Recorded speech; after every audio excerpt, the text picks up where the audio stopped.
Signs may demonyo.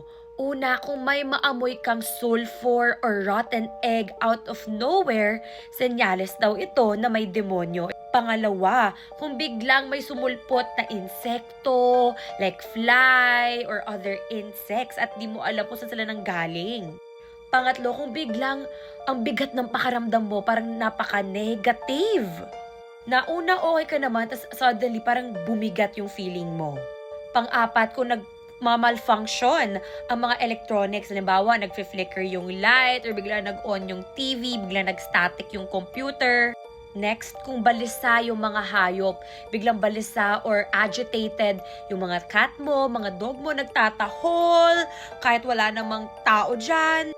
Next, kung may naririnig kang mga parang growls, na parang di mo alam kung saan galing yung sound na yon. At kung may nakikita ka ring mga marks or mga symbol